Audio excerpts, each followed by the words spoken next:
The Beast in the Cave by H.P. Lovecraft. The horrible conclusion which had been gradually intruding itself upon my confused and reluctant mind was now an awful certainty. I was lost, completely, hopelessly lost in the vast and labyrinthine recess of the Mammoth Cave. Turn as I might, in no direction could my straining vision seize on any object capable of serving as a guidepost to set me on the outward path. That never more should I behold the blessed light of day, or scan the pleasant hills and dales of the beautiful world outside, my reason could no longer entertain the slightest unbelief. Hope had departed. Yet, indoctrinated as I was by a life of philosophical study, I derived no small measure of satisfaction from my unimpassioned demeanor, for although I had frequently read of the wild frenzies into which were thrown the victims of similar situations, I experienced none of these, but stood quiet as soon as I clearly realized the loss of my bearings. Nor did the thought that I had probably wandered beyond the utmost limits of an ordinary search cause me to abandon my composure even for a moment. If I must die, I reflected, then was this terrible yet majestic cavern as welcome a sepulchre as that which any churchyard might afford, a conception which carried with it more of tranquillity than of despair. Starving would prove my ultimate fate, of this I was certain. Some, I knew, had gone mad under circumstances such as these, but I felt that this end would not be mine. My disaster was the result of no fault save my own, since unknown to the guide I had separated myself from the regular party of sightseers, and wandering for over an hour in forbidden avenues of the cave, had found myself unable to retrace the devious windings which I had pursued since forsaking my companions. Already my torch had begun to expire. Soon I would be enveloped by the total and almost palpable blackness of the bowels of the earth. As I stood in the waning, unsteady light, I idly wondered over the exact circumstances of my coming end. I remembered the accounts which I had heard of the colony of consumptives who, taking their residence in this gigantic grotto to find health from the apparently salubrious air of the underground world, with its steady, uniform temperature, pure air, and peaceful quiet, had found instead death in strange and ghastly form. I had seen the sad remains of their ill-made cottages as I passed them by with the party, and had wondered what unnatural influence a long sojourn in this immense and silent cavern would exert upon one as healthy and vigorous as I. Now I grimly told myself my opportunity for settling this point had arrived, provided that want of food should not bring me too speedy a departure from this life.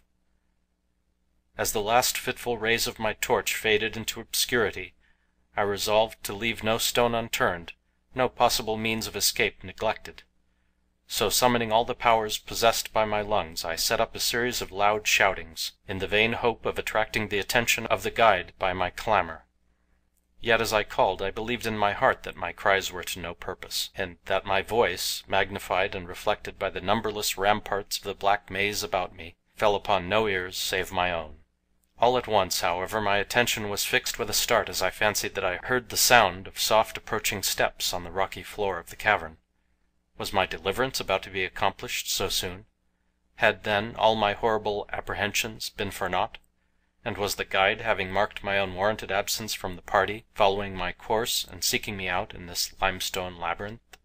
Whilst these joyful queries arose in my brain, I was on the point of renewing my cries, in order that my discovery might come the sooner, when in an instant my delight was turned to horror as I listened, for my ever-acute ear, now sharpened in even greater degree by the complete silence of the cave, bore to my benumbed understanding the unexpected and dreadful knowledge that these footfalls were not like those of any mortal man. In the unearthly stillness of this subterranean region, the tread of the booted guide would have sounded like a series of sharp and incisive blows. These impacts were soft and stealthy, as of the paws of some feline. Besides, when I listened carefully, I seemed to trace the falls of 4 instead of 2 feet. I was now convinced that I had by my own cries aroused and attracted some wild beast, perhaps a mountain lion, which had accidentally strayed within the cave.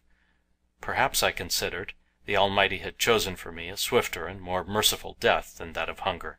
Yet the instinct of self-preservation, never wholly dormant, was stirred in my breast, and though escape from the oncoming peril might but spare me for a sterner and more lingering end, I determined nevertheless to part with my life at as high a price as I could command. Strange as it may seem, my mind conceived of no intent on the part of the visitor save that of hostility. Accordingly I became very quiet, in the hope that the unknown beast would, in the absence of a guiding sound, lose its direction as had I, and thus pass me by. But this hope was not destined for realization, for the strange footfalls steadily advanced, the animal evidently having obtained my scent, which in an atmosphere so absolutely free from all distracting influences as is that of the cave, could doubtless be followed at great distance. Seeing, therefore, that I must be armed for defense against an uncanny and unseen attack in the dark, I grouped about me the largest of the fragments of rock which were strewn upon all parts of the floor of the cavern in the vicinity, and grasping one in each hand for immediate use, awaited with resignation the inevitable result. Meanwhile the hideous pattering of the paws drew near. Certainly the conduct of the creature was exceedingly strange. Most of the time the tread seemed to be that of a quadruped, walking with a singular lack of unison betwixt hind and fore feet.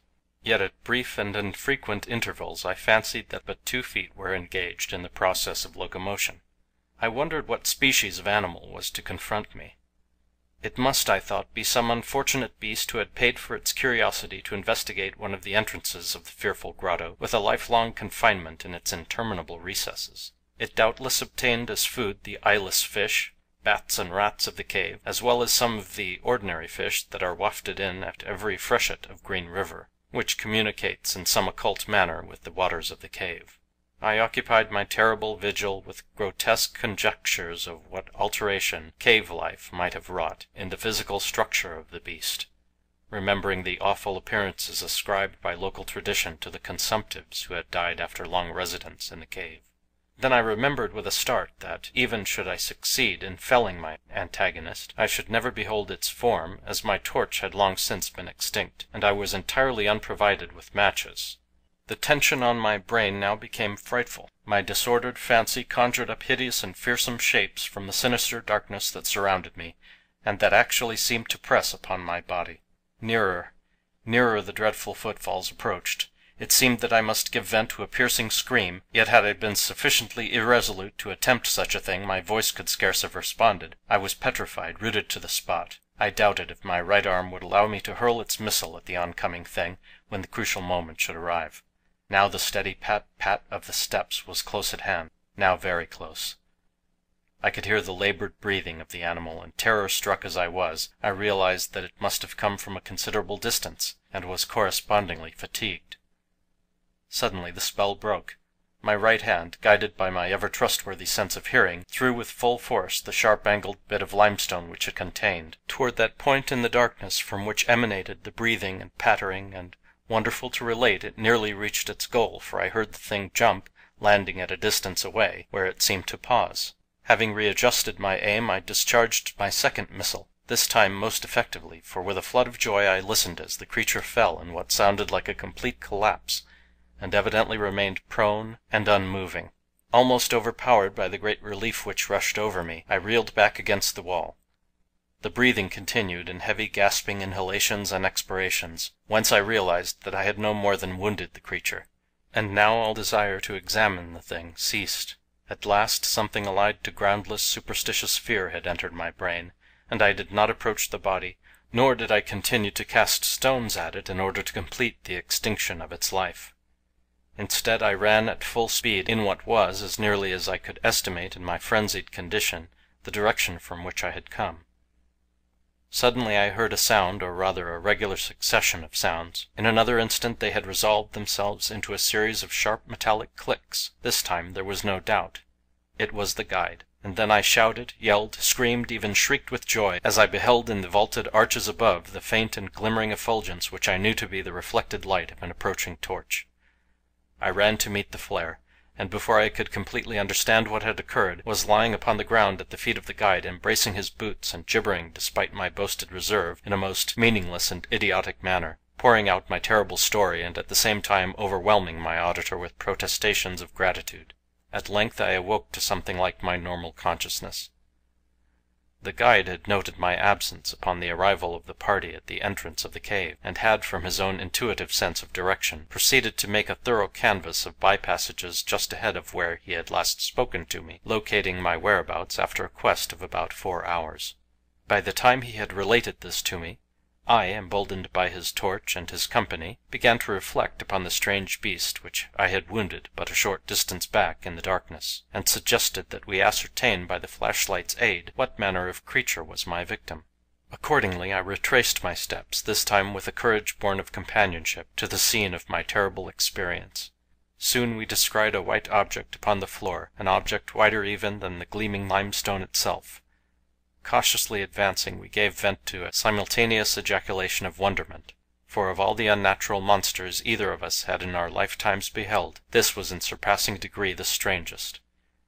It appeared to be an anthropoid ape of large proportions, escaped perhaps from some itinerant menagerie. Its hair was snow white, a thing due no doubt to the bleaching action of a long existence within the inky confines of the cave. But it was also surprisingly thin, being indeed largely absent save on the head, where it was of such length and abundance that it fell over the shoulders in considerable profusion. The face was turned away from us, as the creature lay almost directly upon it. The inclination of the limbs was very singular, explaining, however, the alternation in their use which I had before noted, whereby the beast used sometimes all 4, and on other occasions but 2, for its progress.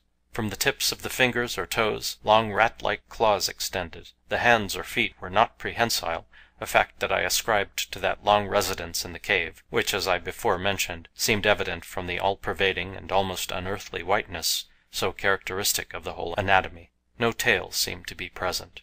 The respiration had now grown very feeble, and the guide had drawn his pistol with the evident intent of dispatching the creature, when a sudden sound emitted by the latter caused the weapon to fall unused. The sound was of a nature difficult to describe. It was not like the normal note of any known species of simian, and I wonder if this unnatural quality were not the result of a long continued and complete silence, broken by the sensations produced by the advent of the light, a thing which the beast could not have seen since its first entrance into the cave. The sound, which I might feebly attempt to classify as a kind of deep-toned chattering, was faintly continued. All at once a fleeting spasm of energy seemed to pass through the frame of the beast. The paws went through a convulsive motion, and the limbs contracted. With a jerk the white body rolled over so that its face was turned in our direction. For a moment I was so struck with horror at the eyes thus revealed that I noted nothing else. They were black, those eyes, deep jetty black, in hideous contrast to the snow-white hair and flesh. Like those of other cave denizens, they were deeply sunken in their orbits, and were entirely destitute of iris. As I looked more closely I saw that they were set in a face less prognathous than that of the average ape, and infinitely less hairy. The nose was quite distinct. As we gazed upon the uncanny sight presented to our vision, the thick lips opened and several sounds issued from them, after which the thing relaxed in death. The guide clutched my coat sleeve and trembled so violently that the light shook fitfully, casting weird moving shadows on the walls. I made no motion, but stood rigidly still, my horrified eyes fixed upon the floor ahead. The fear left, and wonder, awe, compassion, and reverence succeeded in its place. For the sounds uttered by the stricken figure that lay stretched out on the limestone had told us the awesome truth. The creature I had killed, the strange beast of the unfathomed cave, was, or had at one time been, a man.